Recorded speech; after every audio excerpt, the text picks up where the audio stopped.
Welcome to Being and Becoming Podcast. My name is Logan Hauer. I'm joined today by my good friend and co-host, Austin Stone. Austin, how are you doing today? Doing quite well. Great. Glad to hear it. And in other news, we do have a third co-host joining the podcast today, and his name is Patrick Dyer. And Pat did miss the first episode, but we're very glad you can join us today. The situation is dire. How you doing, Pat?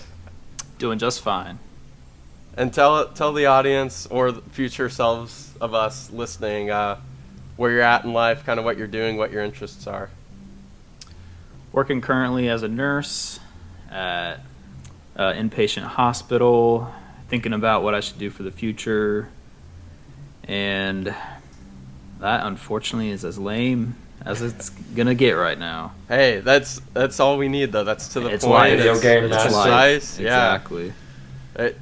Things are on the up and up. Might get a Corvette. Yes.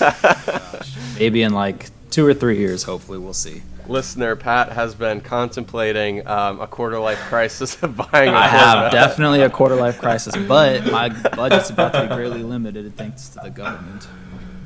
Oh, yeah, maybe we get into that later on the show. That it seemed like there's a little story there, Pat. So, Oh, yeah.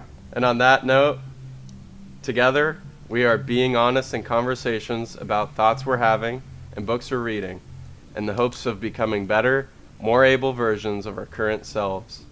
Today, we'll be discussing Chapter 2, Treat Yourself Like Someone You're Responsible for Helping, from 12 Rules for Life and Antidote For Chaos by Jordan Peterson. All right, boys, let's get after it.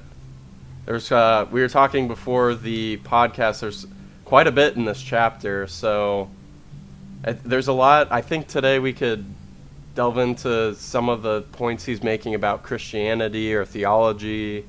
There are some good points about the world at large that he's observing, but then there's also some individual, maybe you could call it self-help portion as well of the chapter. So, Austin, I'll turn it over to you to lead off the conversation with any questions or observations you might have had in this chapter.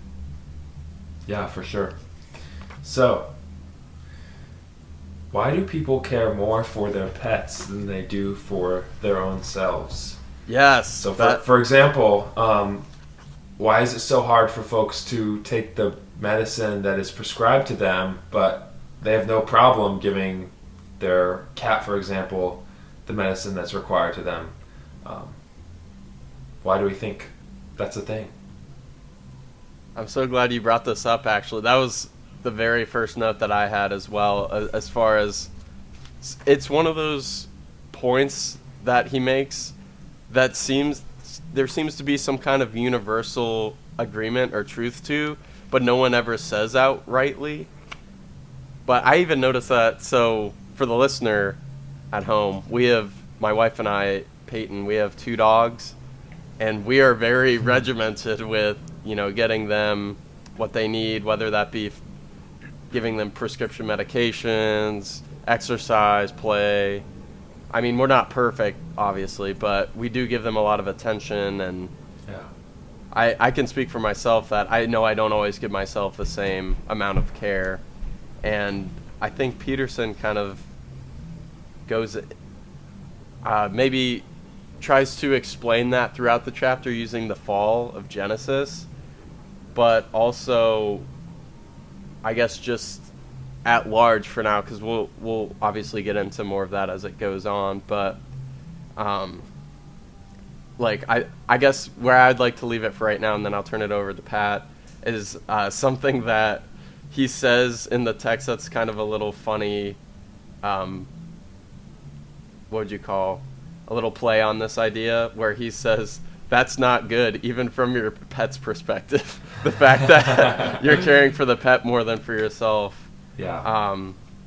But I also think, our pets aren't self-conscious in the same way we are. They don't have the propensity for evil that we do, being self-conscious beings and humans. So it's a lot easier to care for them knowing, oh, they don't know any better, or it's just their nature to be this way. They're fully dependent on me. I have to care for them. I'm being virtuous, you know. And on that note, I'll turn it over to Pat to see if we can get some additional thoughts. Maybe turning it over to me too early.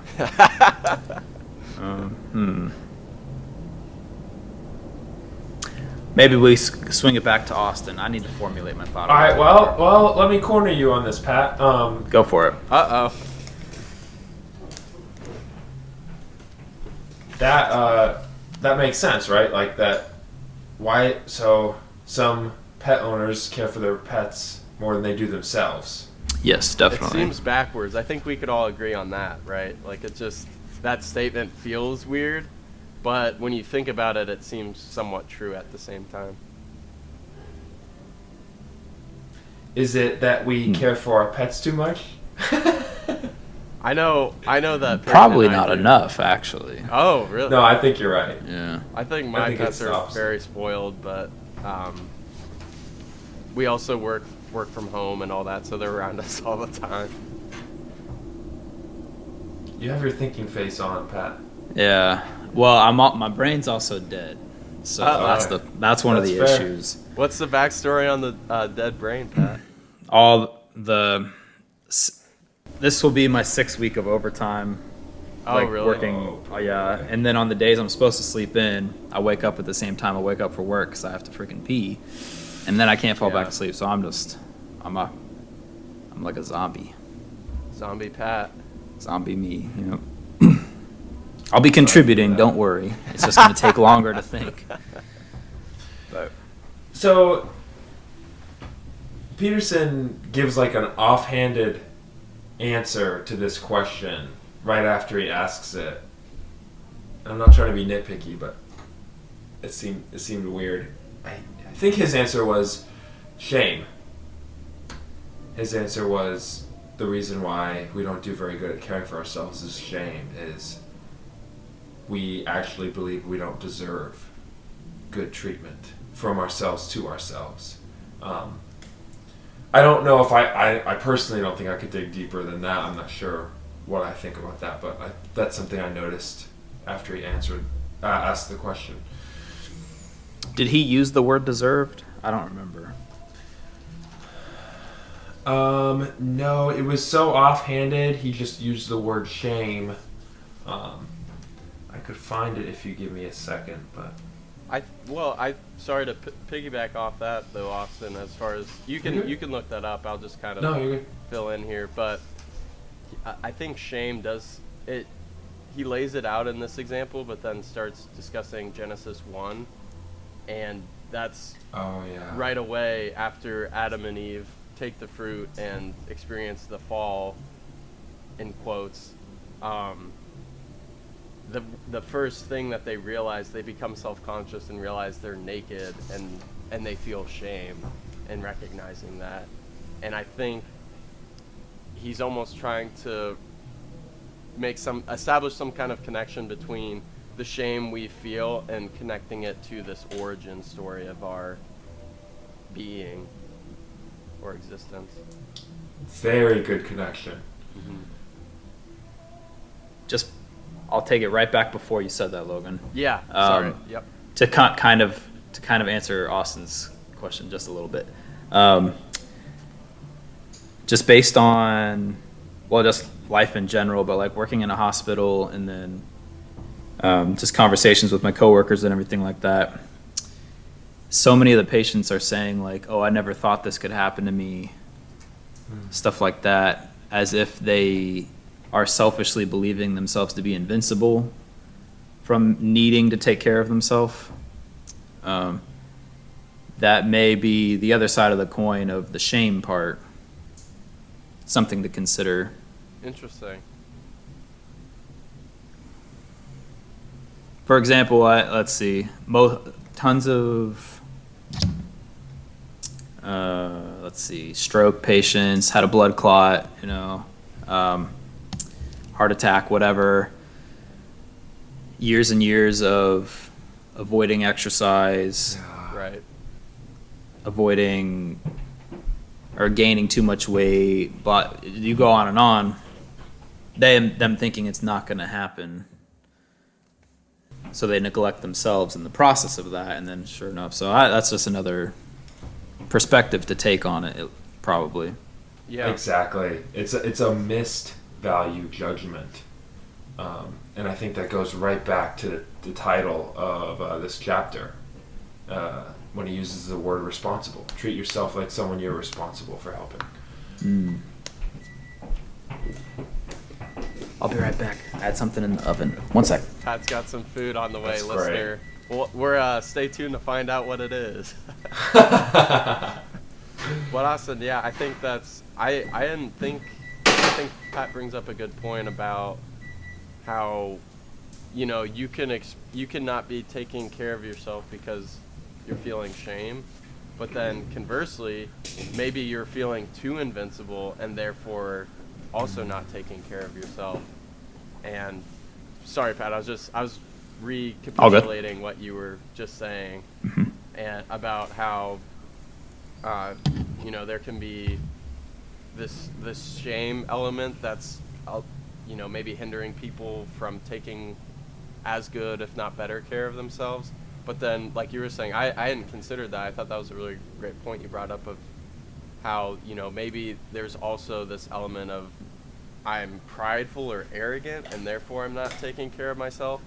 And I thought it was so interesting you brought that up, because he addresses, it's not, I don't think it's that point exactly, but it's a little bit, it's like right in that area of that point, and it's kind of towards the end of the chapter, and he talks about how, you know, we think of people as being, what would you say, as being arrogant and prideful and selfish, not caring for others, generally speaking.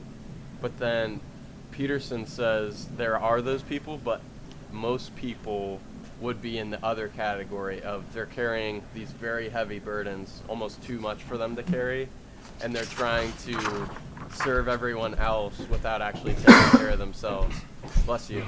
And I wonder if, is that something you would push back on, or would you agree with, as far as you know, because there are definitely those patients, and maybe it's worth noting too, maybe in the healthcare field, you're definitely being exposed to a lot more people that probably aren't taking as good of care of themselves and then are finding themselves in the hospital. So I wonder if it could almost just seem disproportionately like people are that way, or if it's just, do you know what I'm getting at? I wanna hear your I thoughts. follow. Yeah. I definitely agree with what you're saying about Jordan Peterson's point, and yeah, I follow what you're saying. Yeah, Okay. My perspective is my perspective regarding that point would be disproportionately whatever, just because that's how many people I see. So anyway, yeah. Yeah. Yeah. But I think I'm really glad you brought that up, because I think that is a very interesting angle that I hadn't considered. I had a question for Patrick specifically. Principal's office. He's getting nervous. Listener, he's shaking in his boots. So. Pat is shaking in his boots. Okay. So Patrick, in your experience as studying to be a nurse, and also in your experience as a nurse, how often, or just your interest in science in general, how often does evolutionary theory come up, and how often is it accepted as the golden truth? This will tie in, but Okay, good question. Let's see here. At my school, it definitely was brought up frequently.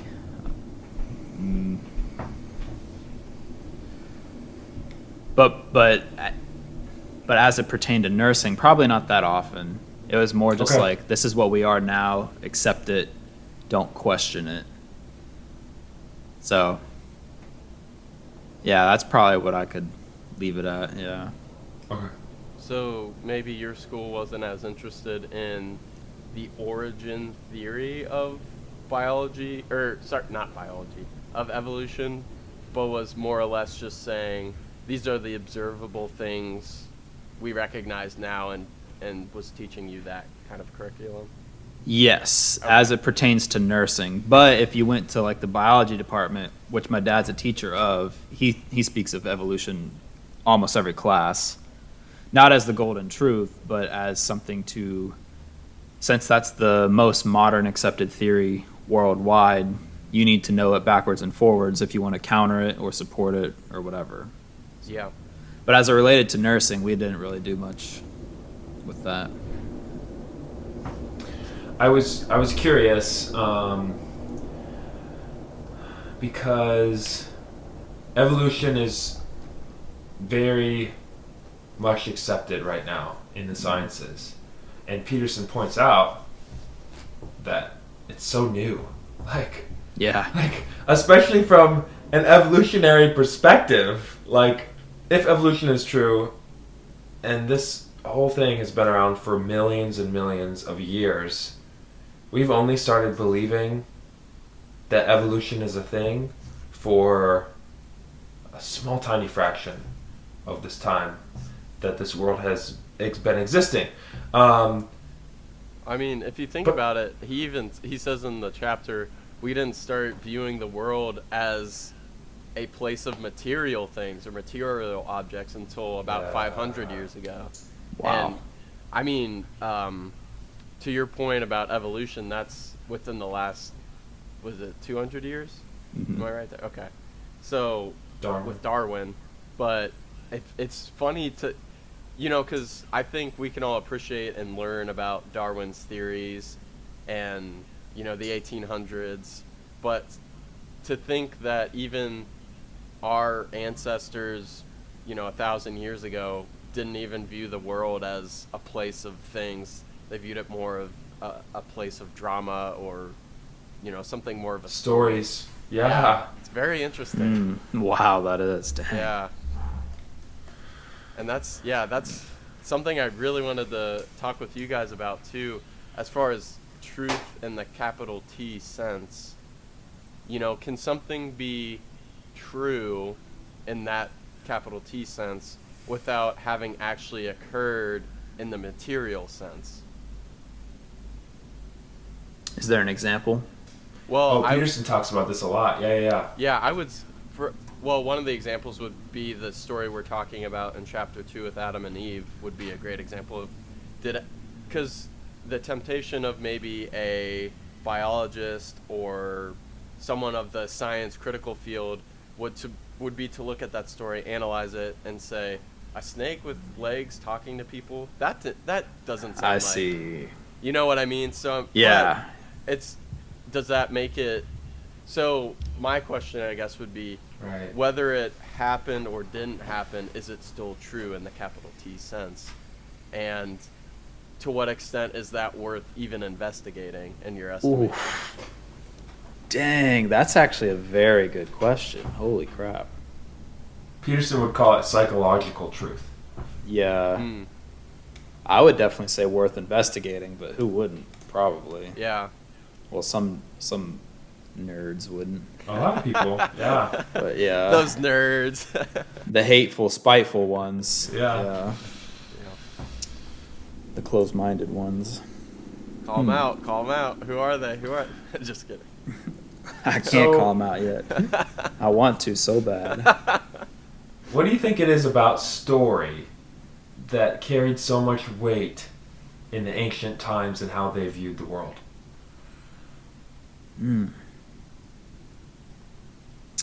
Story ties into imagination real easy, which then ties into memory real easy.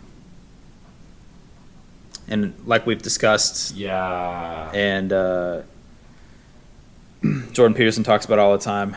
Man, my brain just flopped. It's eating up, baby. It's You're eating doing up. great. You got it, You're doing Pat. great. You got it. I can't remember what I was going to say. Come on, bring it back. Oh, my gosh. Wait, Pat. I have a note that might actually help jog your memory. I think, Okay, 'cause okay, go for it. I think we're on the same train right now, the three of us.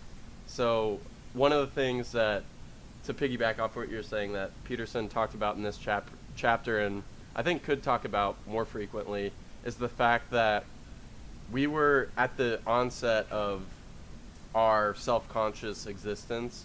we're very concerned with the family, like or community, you could say, what's happening amongst these interpersonal relationships and these, the people in our family and our clan and our, etc. And you're worried about other people from other clans and other,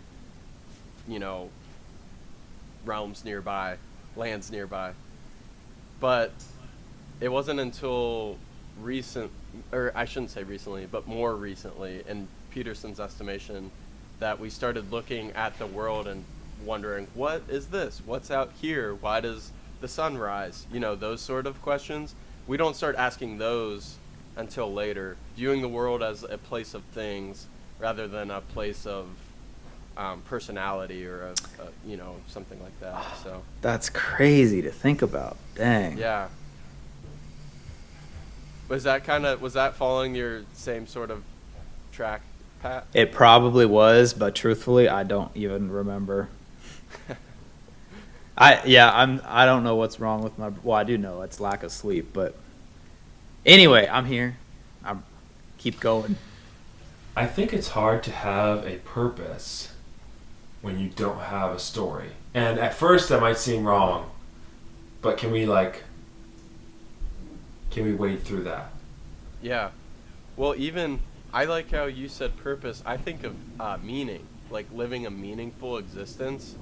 And at the end, I love the way he kind of set this up, because he's going through this whole chapter, and then he says essentially something along the lines of, as an individual, you should be helping direct the world closer to heaven and nudging it farther away from hell, and then that in essence is your meaning. You have a meaningful existence with a capital M, and I don't know, there's something like, because listener, I'm a writer, I enjoy poetry, all that sort of thing, and there's something about the way he phrases that just invokes some sort of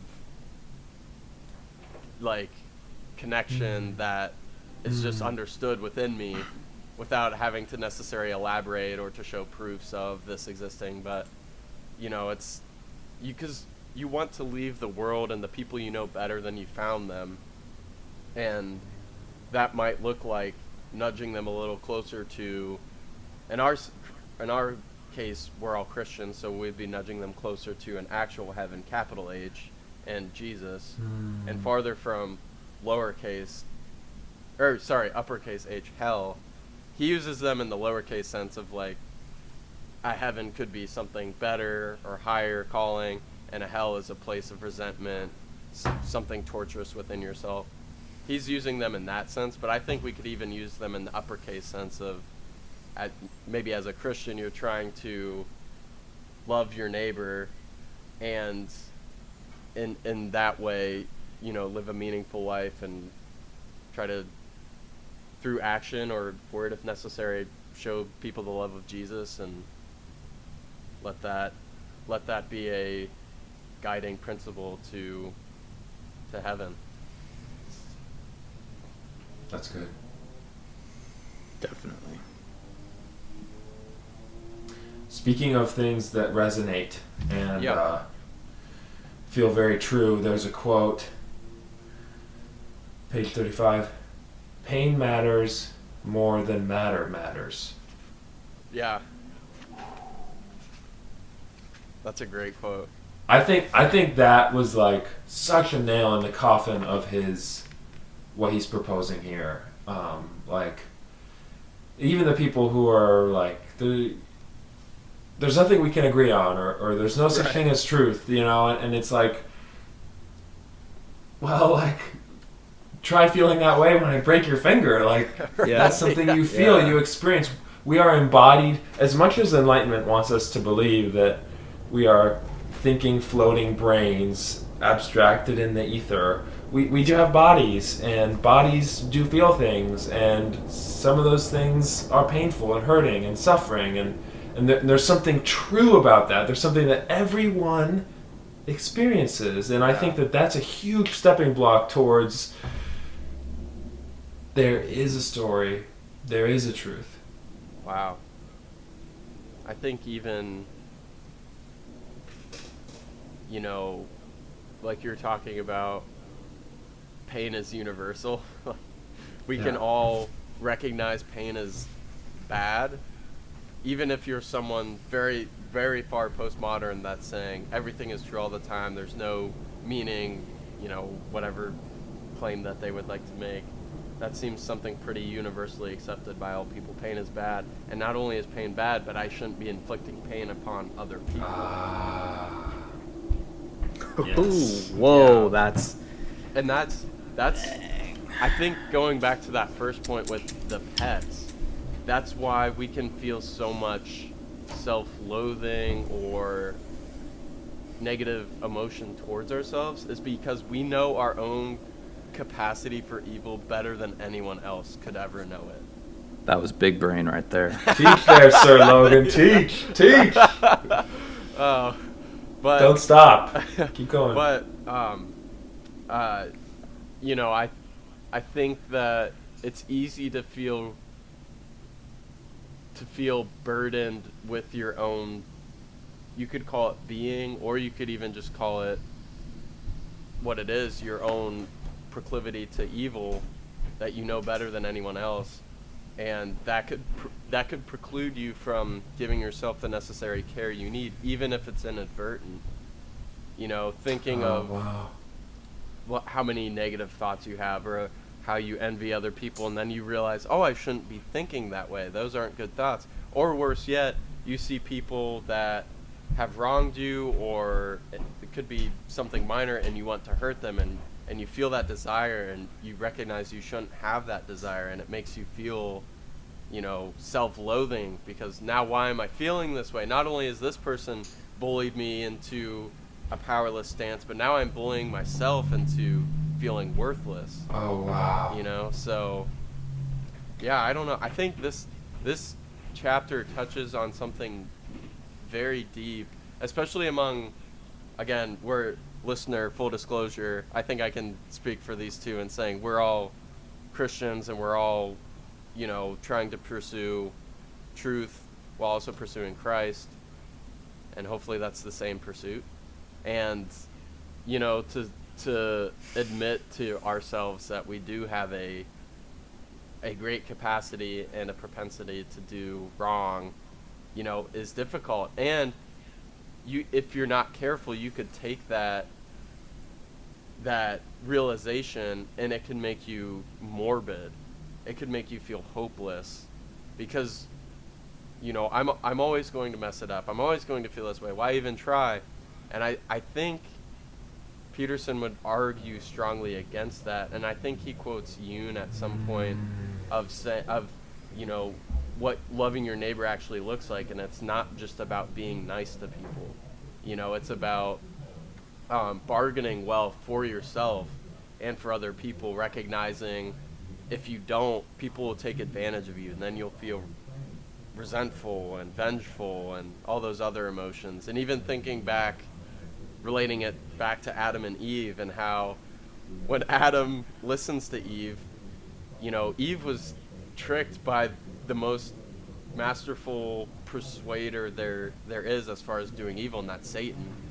But what's Adam's excuse? He was persuaded by Eve. So, you know, his reaction is to become bitter, you know, towards God, and he feels you know, resentment towards the woman that God gave him. So, sorry, I kind of was dancing around a lot of different things there, but That was good with me. I think that This all is good. Yeah. Everything you're saying there, Logan, gives context to the golden rule. Yeah. Really good context. Gives good That's context to that, and helps answer the original question. Oh yeah, that A Austin bit of it. process. Yeah. Austin, I'd be curious to hear you elaborate on that thought about the golden rule, though. Oh man, so I'm just thinking about how, you can leverage the truth of pain and suffering for love. Wow. Oh, did Jesus do that in the incarnation? Mm. He leveraged suffering. He leveraged human suffering for love.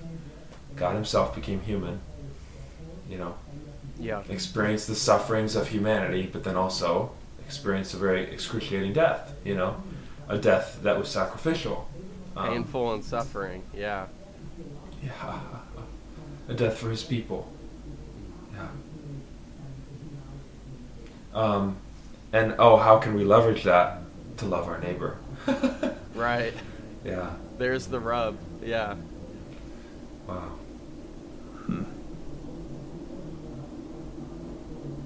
Man, that's some beautiful Wild conversation Yeah. right there, fellas. That's a lot to take in at one moment. Yeah. I think, too, something that I just touched on, but then Austin, I think you're kind of getting at, too, with to love your neighbor, to leverage the pain and suffering in order to love them better and yourself better, is this notion that I wanted to ask you guys about of the virtuous self-sacrifice, you could put in air quotes, that I think is very ingrained in Western culture, especially Christianity. And I think the typical form in my mind, or my estimation, would look like the church-going person, maybe she's a middle-class woman, bustling about, volunteering in so many different things through the church or through other ministries or organizations, that she herself is becoming deprived of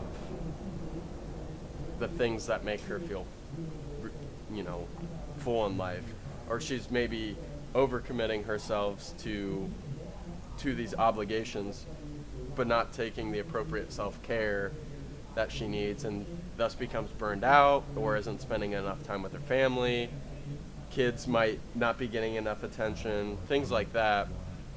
And I wondered if you guys feel a similar way within the church as far as over volunteering or over committing people or volunteers in the name of this self-sacrifice that we view as virtuous.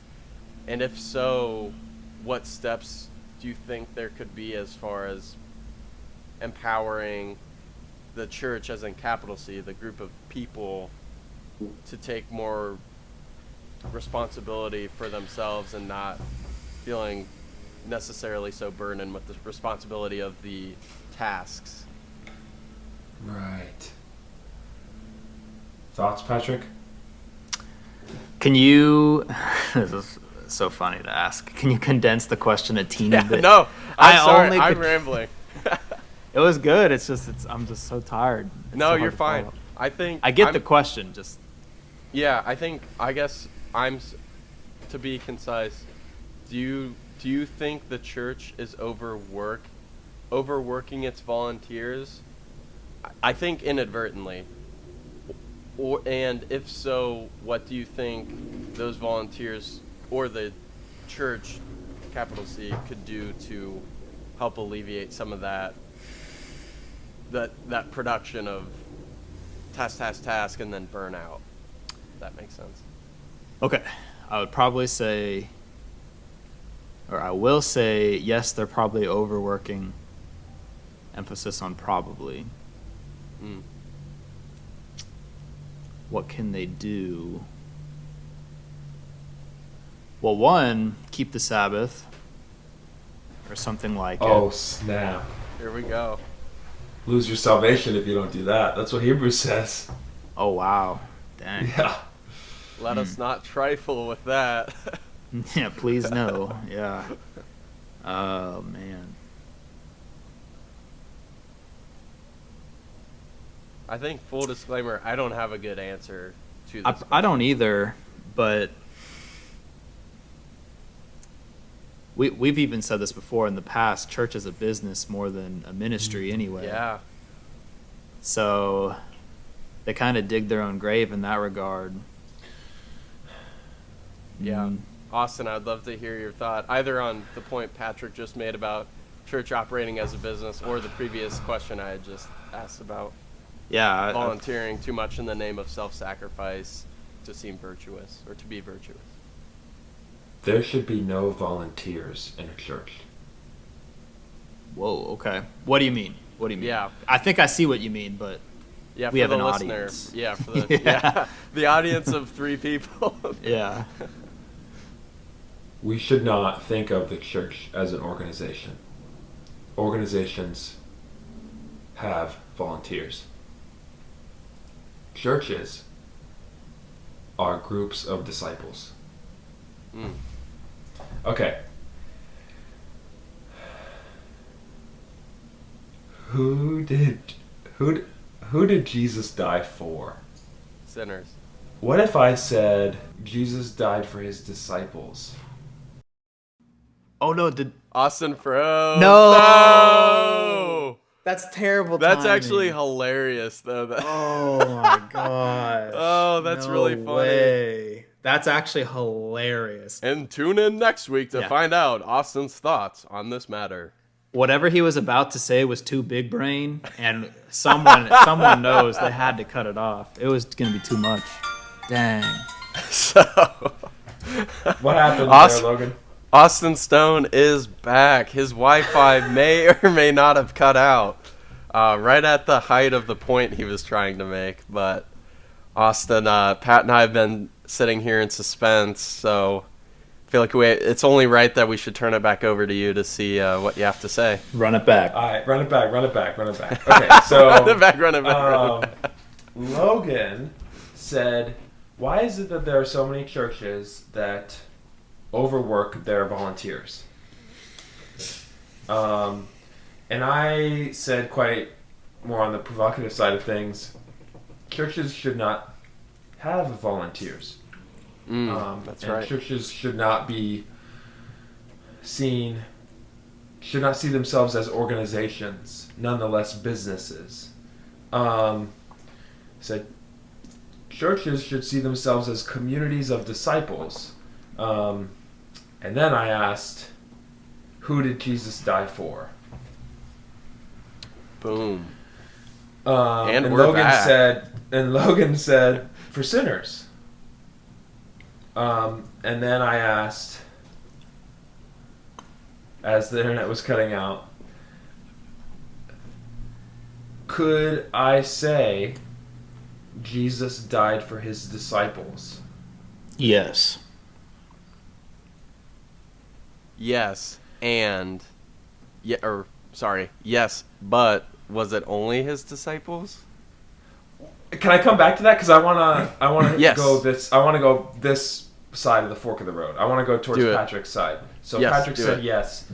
That has some big implications there. If Jesus died for his disciples, that should be our model for ministry.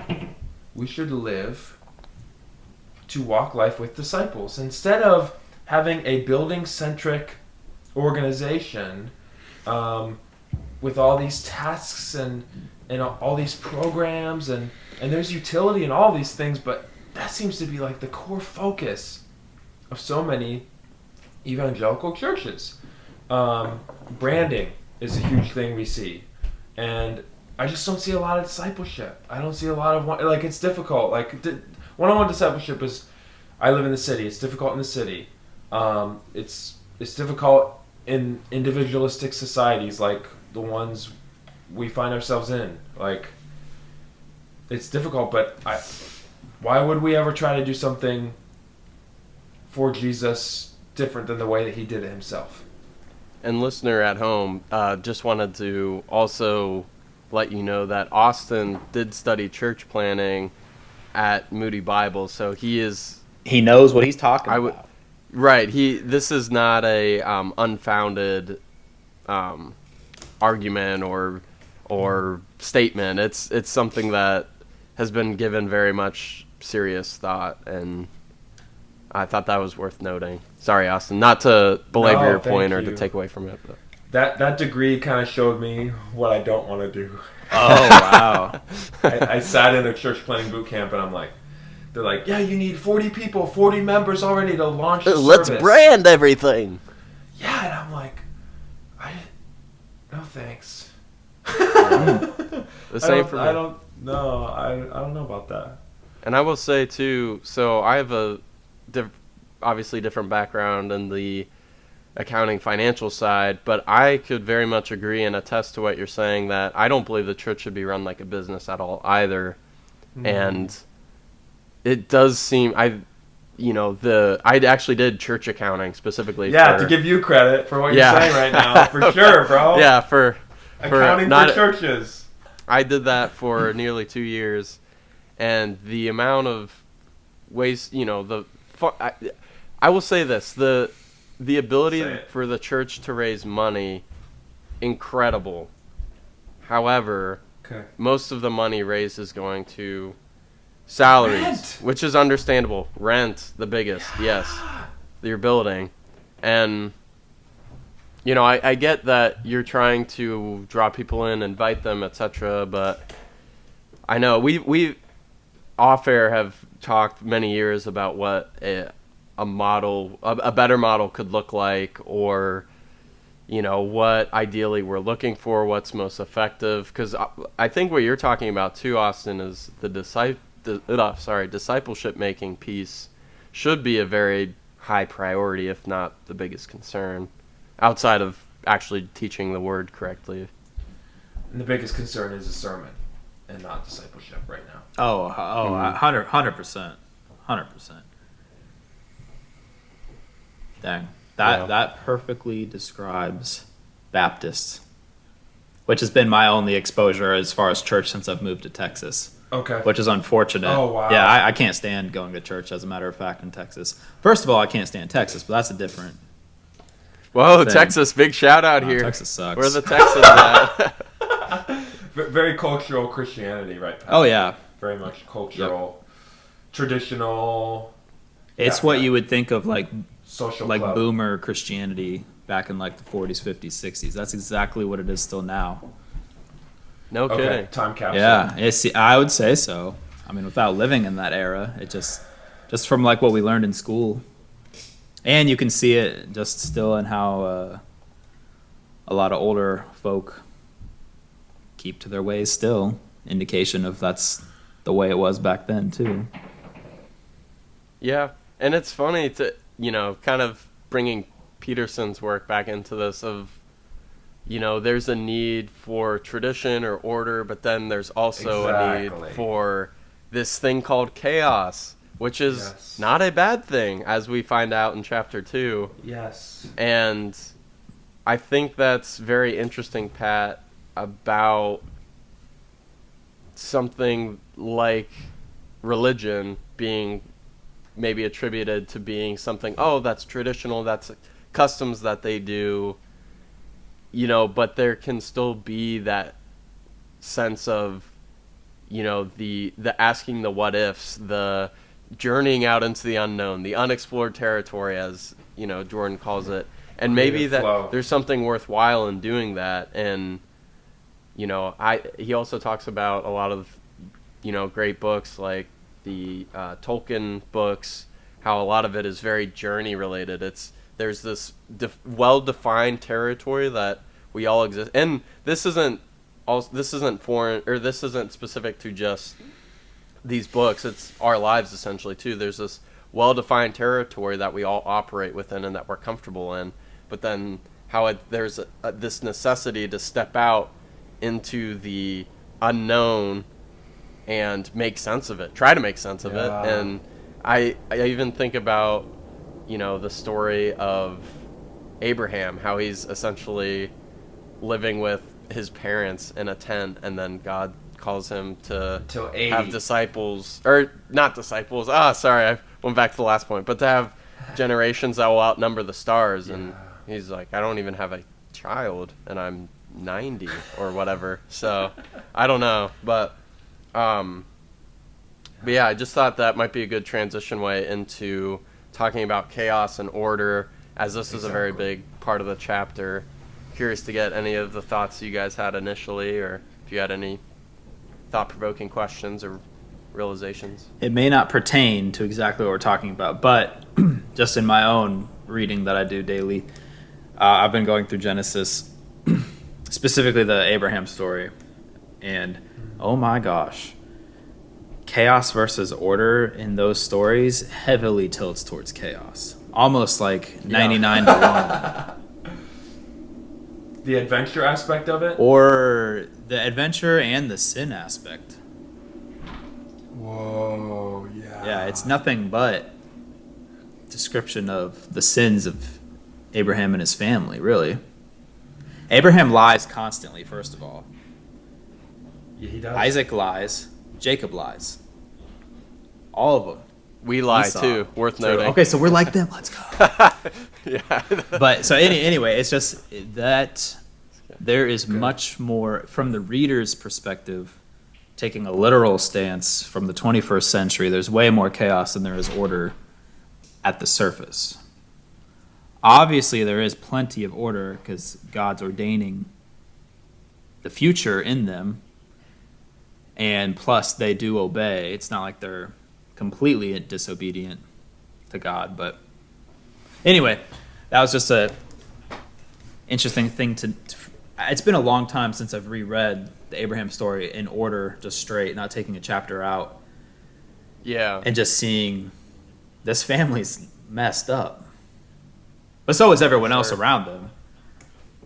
But It's funny to think they were the chosen. Yeah, people of God, but how real they are in that sense.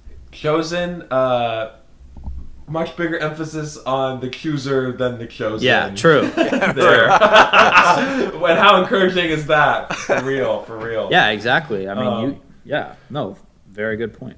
Very, very good point. When you live to follow your impulses, you will find yourself in a world of chaos. Mm. The sexual sin in Abraham's story, like you said, the lying, and here's the thing. God's covenant is the order that reels him in every time. Yes. He's kind of wandering out, not really trusting God, saying these things to these kings that's not true about his wife, and God's like, I'm still going to be, like, God didn't allow, for... Yeah, it would have been really bad if those kings married the Sarah, or Sarai, because there would have been plagues for days. Yeah, but God was there. God, even though Abraham didn't trust God, God was still faithful. Mm-hmm. And God was the order to Abraham's chaos in that moment. Right. Beautiful. Yeah, that's a tough story. I mean, as far as Abraham's whole story, with obviously lying, deceit, sexual immorality, all of those things aside, just focusing on the act of being asked to sacrifice your only son. It's almost, I mean, I know you can, and Peterson finds truth in it that's applicable to our situations, but just that on its face, like the simple, if you're looking at the act, what was required to do and all that sort of thing, it's almost impossible for me to like wrap my head around that.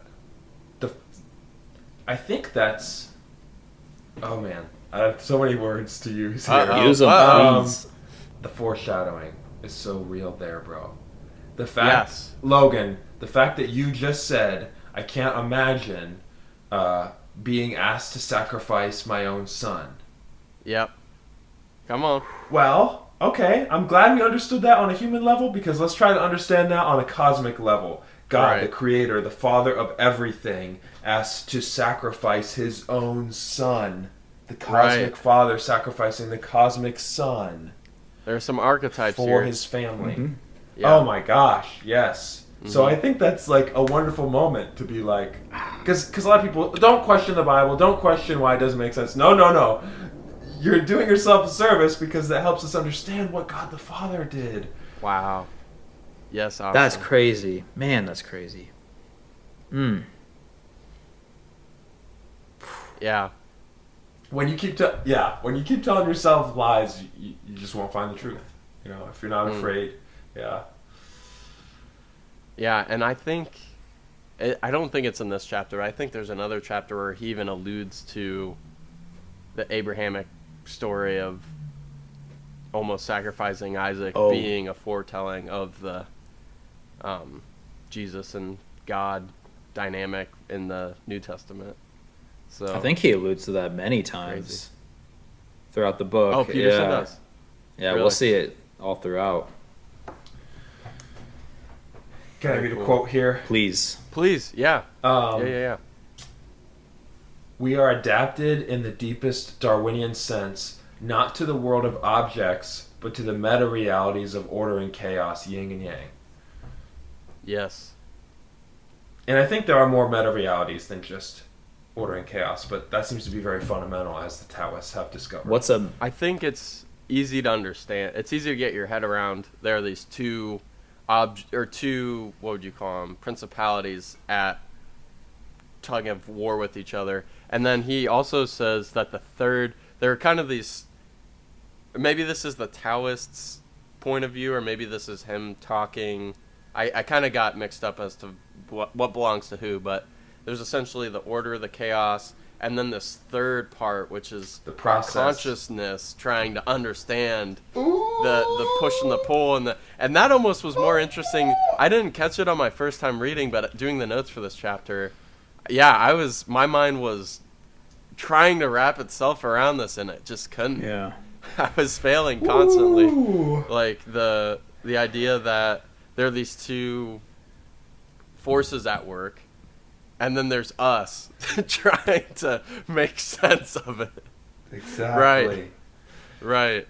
Pat, what was your question? Find some meaning. Make some meaning. What's a meta reality? Is that what you called it? It's a good question. The truth of truth, the story of stories, the overarching. So when Peterson talks about psychological truth, that's kind of like, another word for that would be like meta truth.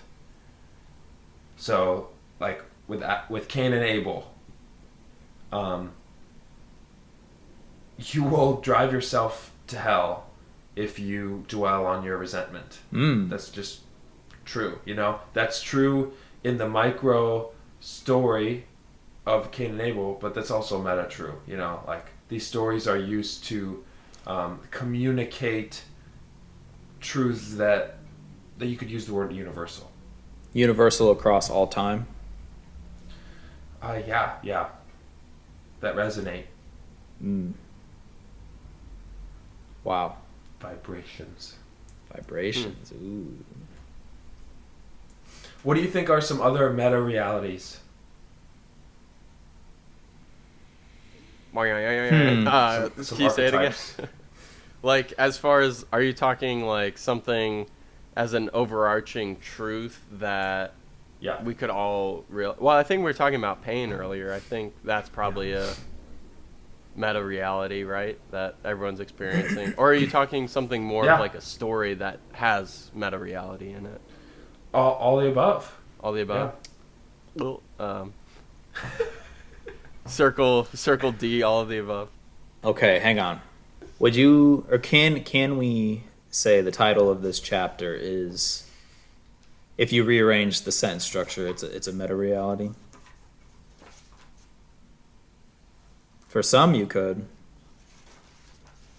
Oh wait! Can you do that? Can you? Let's see.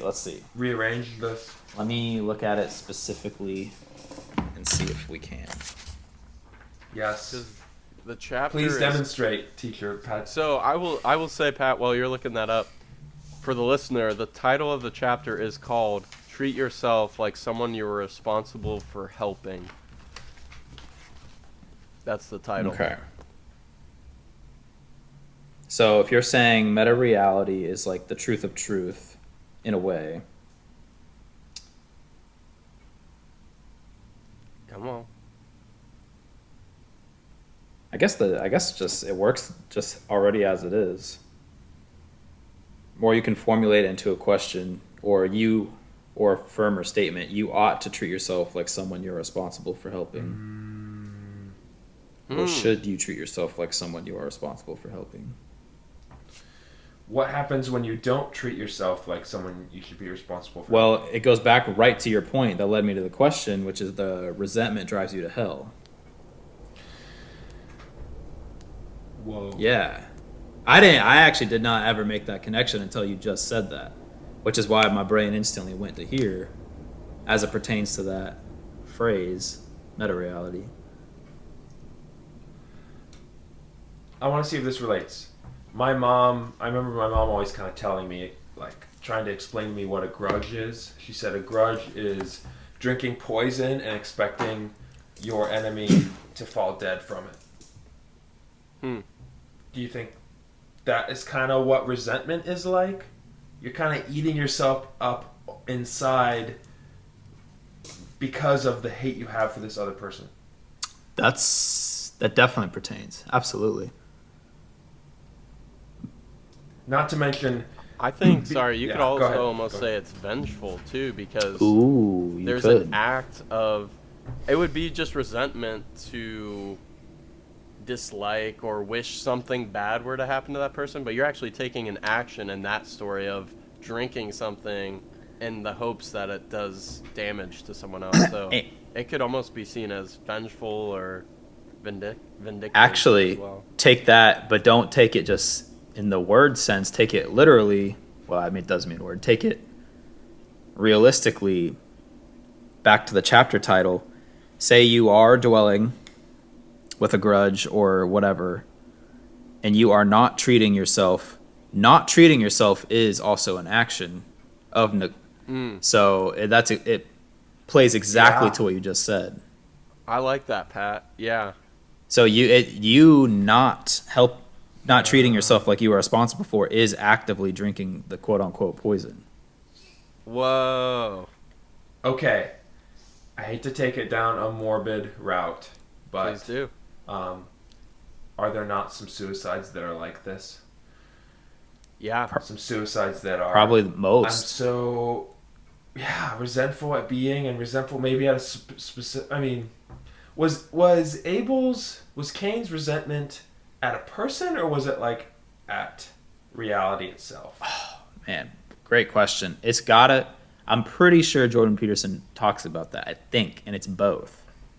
I just read the chapter recently, and yeah, listener, I just read the chapter. I'm realistically about halfway through the book, also, but so I'm trying to remember back on some of the stuff. But I think Pat's right. He does say it's more of both. It's first directed at himself because he can't measure up to his brother, and then it's directed at his brother because he's the ideally, or maybe I had that order. No, that was I right. can't That was remember. right. Okay, is that right? I think so. And then it extends beyond the brother to God, and to, you could say, to the world. But so killing his brother is an act of getting back at God, trying to, I don't even know if alleviate his burden. It's trying to do something for himself while also getting back at God, essentially. Yes. Am I close? That's 100% correct. I was going to say it's actually no, I was not actually. You're correct. I was going to add and rearrange. Cain, as he progresses in his resentment, actually changes his perspective. He's now not considering Abel to be the problem, but God. Right. For creating this. And as Austin was saying, if you want to take, I also agree. I hate actually talking about it truthfully, but school shooters, that's the same route they're on, or they're actively. It's not a resentment. It begins with these people that have treated them poorly, and that's how they initially see it. But then as it grows and grows and grows, they see, no, it's not those people. It's been God the whole time who hates me, who's out to get me. Yeah, that's actually spot on. I forget what chapter this is. So we'll obviously come back to this point later because that's very much a big part of one of the other chapters. but there's also the component of nihilism Yes. as well. Yes. Which, for the school shooters, and I don't know if he reaches it to Cain exactly, but I don't think so, but we can draw that connection, certainly. right, we could. Austin, I know that listener, it should be noted that Austin, during this conversation, became excited, removed himself from his chair, ran across the room, fetched something, maybe a Bible or a book. Did a backflip. But now he is returned, and with smile on face wants to share. So Austin, could we invite you to include us in what you've just realized or are thinking about? Yeah, I was just gonna ask permission from Mr. Moderator to kind of to skip ahead because I know this story of Cain and Abel comes up more thoroughly in a future chapter, but Yeah. there is so much we can pull from this. I Yeah, don't think you could ever stop talking about Cain Yeah. and Abel. Yeah. It's 6 verses, isn't it? Something crazy small. Yeah, Peterson said it's like so much meaning and Yeah. such little Ah, man. and quantity. I need Yeah, an man. off day tomorrow So- to think about this. I go to work. I can't do this. Oh, man. So there's a line in the story of Cain and Abel that I wanted to read, and a lot of what you just said, Patrick, relates to James, the book of James in the New Testament. So I kind of want to read Genesis 4, and then I kind of want to hop over to James, the book that always seems to come up in conversation whenever Patrick and Logan are talking with Yeah, us my favorite book. I think we talked about it last week too. all the time. It's good. It's a good one. Or last Really, episode. really good. Yeah. Okay, so let me read this one first.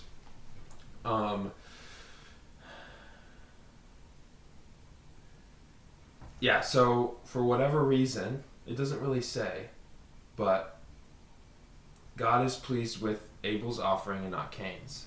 You know, there's not there. The narrator doesn't mention any sort of instructions or anything as far as sacrificing things, but it's just what happens. They both give sacrifices, but God looks more favorably upon Abel's. And then, so Cain was angry about this. Cain was angry that the Lord looked with favor on Abel's offering and not Cain's. And this is the part I think people miss this all the time. They forget that God said something to Cain before Cain killed Abel. And this is what God said. Why are you angry? Why is your face downcast? If you do what is right, will you not be accepted? But if you do not do what is right, sin is crouching at your door. It desires to have you, but you must rule over it. Initial thoughts. Okay. I don't remember where it is in the story, but we do learn why God preferred Abel's sacrifice. Okay.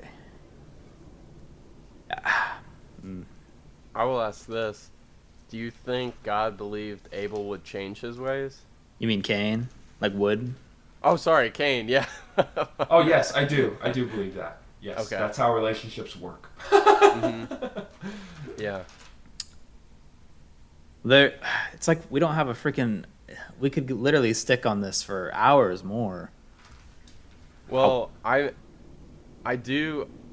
not sure how much you guys want to stay on this, because this is going to be a very big part of another chapter, Austin, that we haven't read yet. So, The Cain and Abel part? Yeah. The okay. Cain, so I don't really want to get into the weeds as much, just because I know we're going to be circling back Revisiting. to it. But I do think, so to tie this back into chapter 2, there is something in this story that we can learn about from Cain, and I wonder if you guys would agree with this, or what thoughts you have. And I will present it to you in the form of a question. Are people afraid to walk with God? Absolutely. I don't even have to think about it. 100%. For a variety of reasons, yes. Oh, do you want to expound on that, Austin, at all? Or Peterson talks about God being the amalgamation of whatever is good. The ideal. God. I mean, Christians believe God is good, but a more Gnostic believer of God could say something like God is just everything that humans attribute to be good. So if you have shame and you don't see yourself in a very dignifying way, you're not going to want to walk with the good because you don't feel like you deserve that. Because the good judges you. The ideal is kind of a judgment. Mm-hmm. Peterson talks about that as well. Yeah, almost like the judgmental father kind of figure. Which is what Cain was feeling. Cain was feeling judgment from the good. Yeah, and I think we all, it's tough because you need to be around people that are inspiring and that you want to be like, but those people often do have high standards. They aim high in the things they try to do. Michael Jordan. There you go. Kobe. And I think something interesting from that we see in the Adam and Eve story is that people are vulnerable and fearful, and God has high standards. The being naked is being vulnerable and being afraid and realizing that they don't measure up to God, It's not high standards for high standards' sake, though. Right. No, yeah. Do you want to elaborate on that? I want to hear Patrick because he's about to say something. Well, I was going to say it's Cain's fault that this story goes the way it goes, and that will also relate directly to the same people Logan was just mentioning that are afraid to walk for whatever reason, blah, blah, blah, blah, blah. That's their fault, actually. This is a time, regarding this, is a time to be harsh. This part of the conversation is no time to sugarcoat anything. It's 100% their fault, and they're the reason they're going to go to hell. You are at fault. So, okay, anyway, now back to you. Sorry. I was just... No. Don't do that. Keep talking. Okay, well... Don't do that. So I was very adamant when Logan initially asked the question if people were afraid to walk with God, and I said 100% absolutely yes. Yeah. Then I'm adding this point, it's their fault like it's Cain's fault, because it requires this, back to the book, treating yourself like someone you are responsible for. That relates directly back in. Cain neglected that. Most people neglect that. Now it's your fault. Adam, you could say. Yeah, and it's your fault.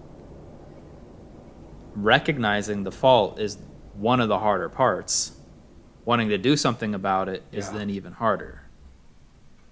I think there's a harrowing account, or maybe it's just a statement rather by Peterson towards the end of the chapter saying, the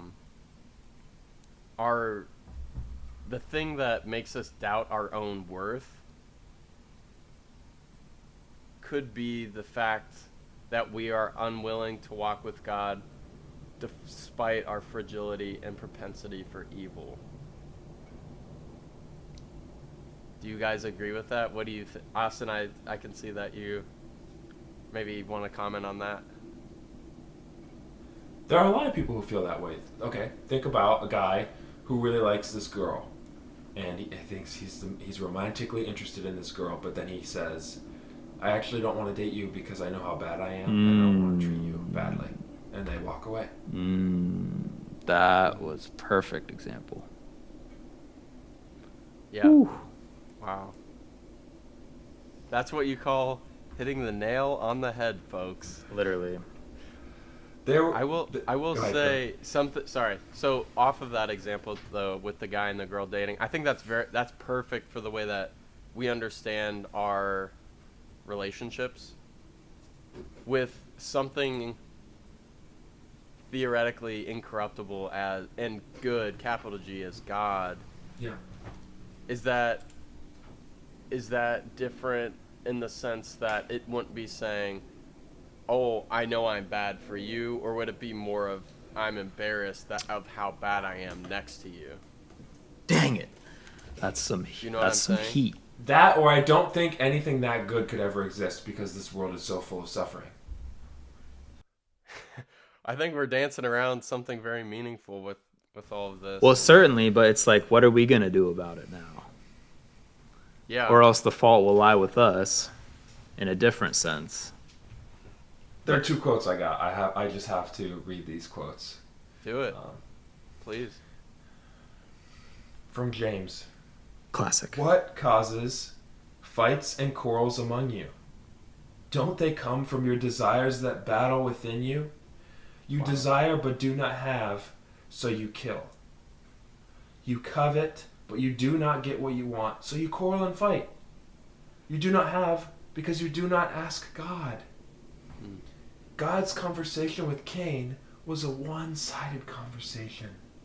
The narrator recorded nothing that Cain says. What's the next thing that happens? Cain kills his own brother. And now I have to read James 1 real quick.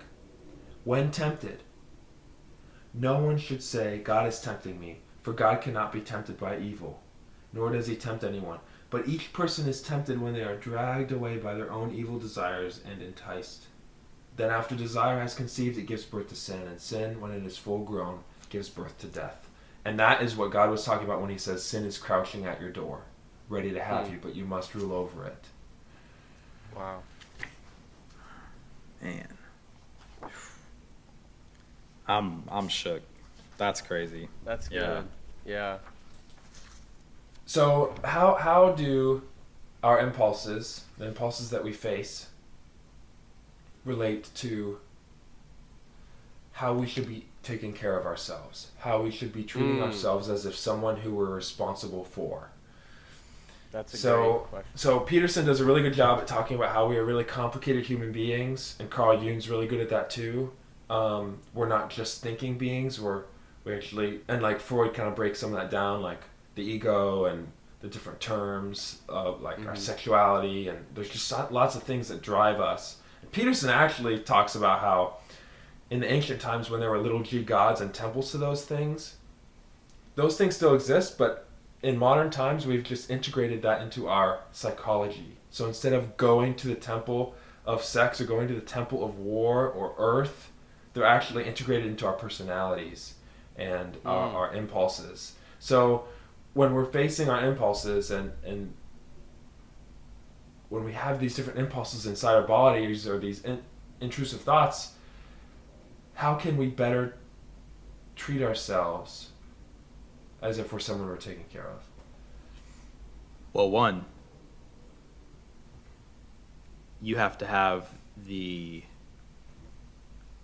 I don't know the adjective. Perhaps you have to have the proper perspective on how your life is now, where you want it to go. I could continue on with that, but the reason I say that is because Solomon, in his greatest disparity in Ecclesiastes, says the exact opposite of what we're suggesting, which is you ought to follow the impulses of your heart and the desires of your eyes, which is Ecclesiastes 11:9. So why would the person we give credit for being the wisest man suggest such a thing? Well, he also follows that up by saying, but know that you'll be judged and everything you do will be before the sight of God. So he also says that. But perhaps he's saying that from the disparity of the evil within, the chaos within. Can you ask the question one more time, Austin? I'll see if I can draw back in. I actually have a new question for you based on what you just okay. said. Let's do it. So I'm already in Ecclesiastes 11, follow the ways of your heart and whatever your eyes see, but know that in all these things God will bring you judgment. And Peterson says in the book, he says, like trust your instincts. He mentions that. Is that what Solomon means? Because if so, I'll take back what I said. What do you think Solomon means? probably literally... Dang, it's weird that I'm going to say the face value of what he says is what he means. Granted, he's credited being the wisest man. He probably wouldn't say that for a face value thing, but I can't see what else he would mean, at least yet. Because think of the actions of his life. Thousand wives, riches and jewels, gardens, drunkenness, you name it. Solomon's done it, claimed it as his, and he's still saying this. If this is even Solomon, which it probably is. But, and then, looking... Okay. Yeah, hit me. Go ahead. No, go. I was just going to finish by saying, looking at Ecclesiastes as a whole, it actually makes sense that he says that because of how despairing his perspective on life is for the majority of the book. That does change towards the latter half, not fully, but it does. And just if what I'm saying makes sense, then on the superficial surface of what he's saying, that makes sense based on how he lived his life. Yeah. Which is weird, again, for being so wise. Just so the listener knows, Patrick is an expert in Ecclesiastes and Proverbs. That is to say, this man Randomly. has lived He in is those well books. read. Yeah. I've read those books many, many, many times. For whatever Okay, reason. let me try it. Let me try it this Please. way. Let me try explaining it this way. See what you think. So, in a world of order and chaos, the human consciousness is always trying to walk the line, is always trying to figure that out. Okay. And Solomon is saying, walk that line. He's saying, be conscious, walk that line. You are young, be happy, let your heart give you joy in the days of your youth, follow the ways of your heart, like walk the line. But know that there is a God, that God is good, and the ideal will bring judgment upon you, right? So, like, God did not hate Cain for his lesser offering. It just wasn't like a father who's trying to discipline their children. He doesn't hate his children for walking across the street without looking. He just wants them to do the right thing. The judge is not. It's not a courtroom judge. It's a fatherly discipline. I don't know if that makes sense. Perfect sense. That was perfect sense. If I could hear that, I'm so glad this is recorded, as a matter of fact. If I could hear that exactly said again the next time I read that, I think I probably wouldn't question it again. And if I could hear that every time I read it, I probably wouldn't question it again. That was perfect. And I'll sum it up. I'll sum up what you said. Actually, I'll sum up I'll just sum it up. You described it perfectly by saying, the Father wants you to do the right thing. That may be exactly what Solomon means, as a matter of fact. Whoa. In a weird way. Not saying, okay, hang on, let me take that back. Not saying the desires of your eyes and the impulses of your heart and vice versa are the right thing. But when they come, do the right thing. Which often is saying no. Which often is saying no. Snap! But not always. So I really like how you said it's a walking the line. Acknowledge the line, accept the line. You need to make the conscious choice if you'll cross it or stay on it. And one side will probably get you closer to heaven. One side will probably get you closer to hell. Not in terms of works. Not a salvation by works thing, but So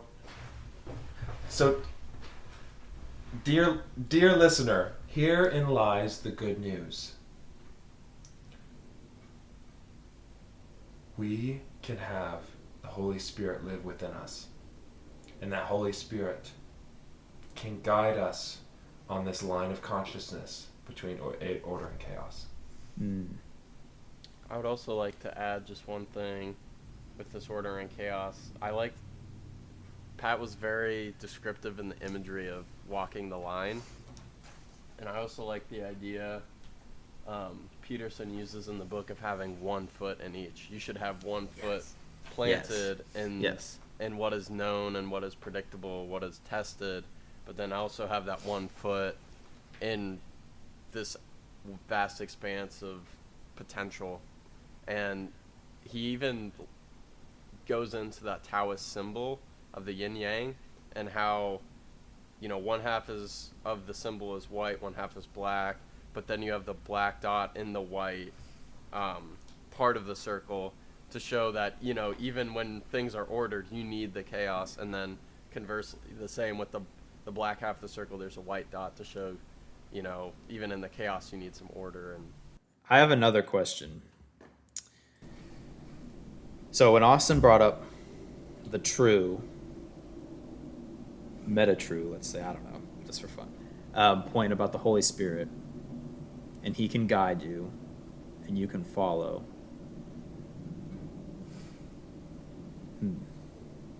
How do I say this? Not blasphemous. Crap. I don't know if it would be or not, but is the Holy Spirit, certainly from what we think and say and know, he's guiding us obviously towards heaven, towards Jesus, towards God.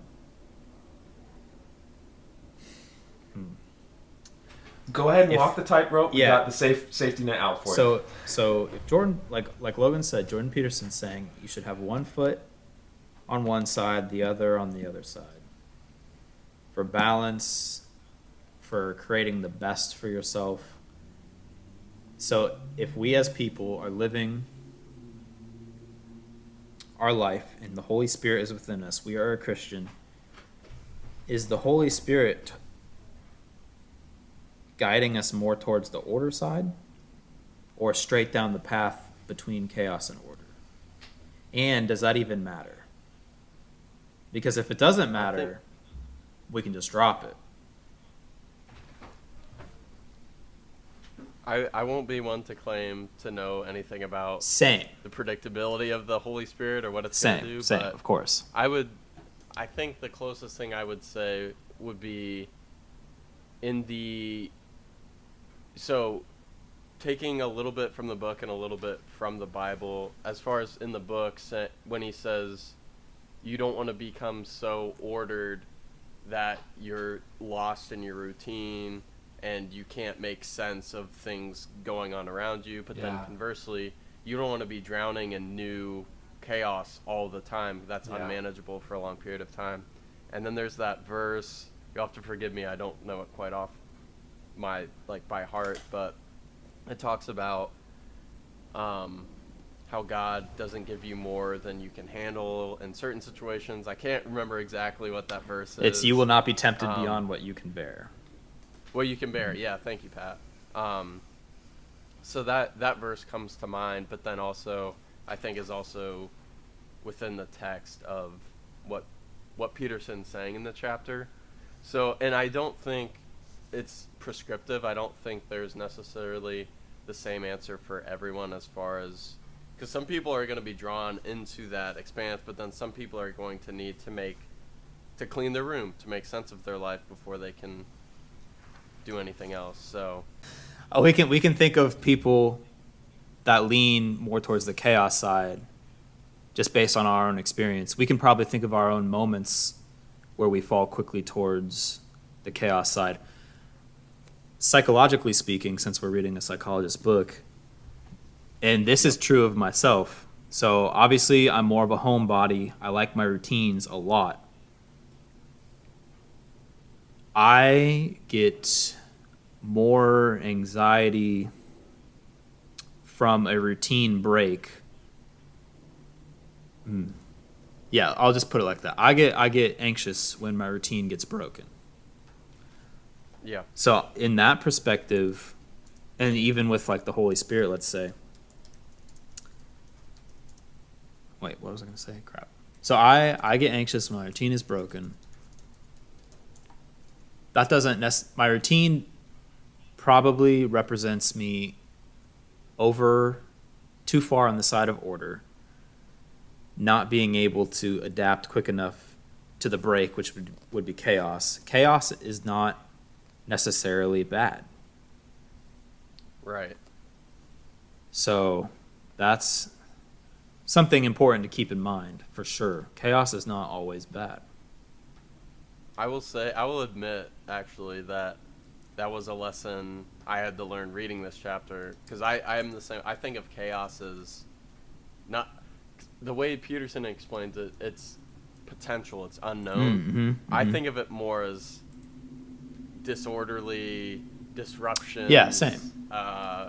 That sort of historically, I would say, before reading this chapter. But yeah, I'm right there with you as far as what's the right amount of order, what's the right amount of chaos.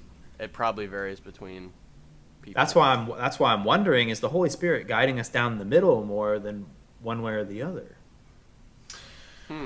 So Logan's answer to Patrick's question was exactly what I was going to say, except for one thing. I think it's helpful to look at this question through the lens of relationship. Okay.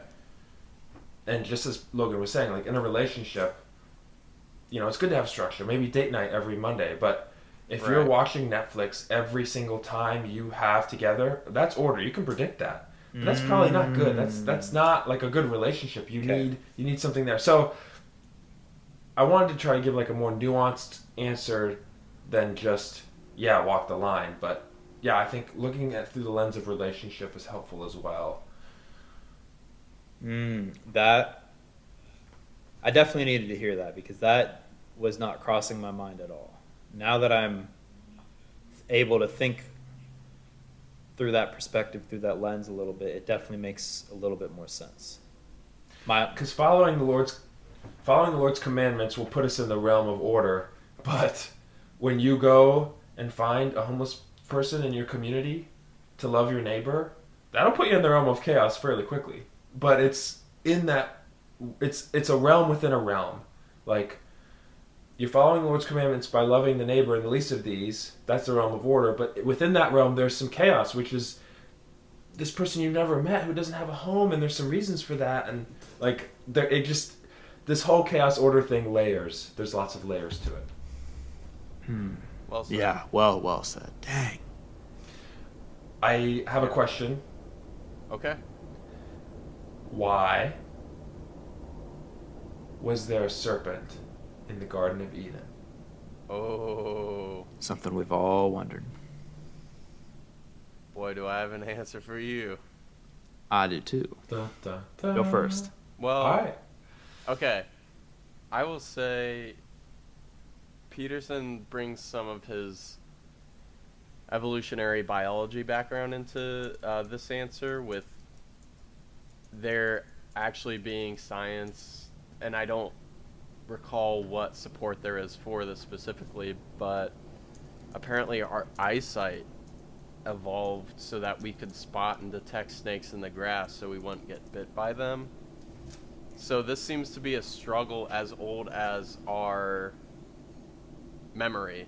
And it's funny you ask why the serpent, because I actually wrote the same question in my notes for this chapter, like what's with the serpent, but it's that to ask you guys. But yeah, it's just that. And I mean, yeah, it's essentially the closest thing that everyone universally would have understood to be evil. Yes. That human snake conflict. If chaos and order is a meta truth, then the serpent was the black dot in the order of the Garden of Eden. Yes. Wow. Yes. And sorry, Austin, I really want to piggyback off that point because it's very profound, and I thought it was interesting Peterson notes that not even God would make a bounded space completely protected from the outside. Because it's In the real because it's world. not free at that point. It's That's not free. relationship. Yeah. Bring it back to relationship too. That's not a real And- relationship. And like he goes into, sorry to go down this road, not reader or listener, sorry, disclaimer, none of us are parents, but he does make a distinguishment how he kind of relates the way God interacts with us to the way a parent would interact with a child, as I think we've done multiple times throughout this discussion. But he talks about how you don't want to essentially raise a kid that's safe all the time. You need to put that kid out so that they're experiencing, risk, but then overcoming it. Some of the things that we've already been talking about. But the last thing that you'd want is someone that's sheltered from all sense of risk, so that they could be entirely safe. Because what it will do is perpetuate this infantilism, and you'll have someone that's not able to cope with the world around them or to overcome much adversity. So sorry to go off a little bit on that point, Very but good. I thought that was a It's really great. profound, yeah. Okay. So, people only really think of one relationship in this story of Genesis 1. But there's two important ones I want to focus on.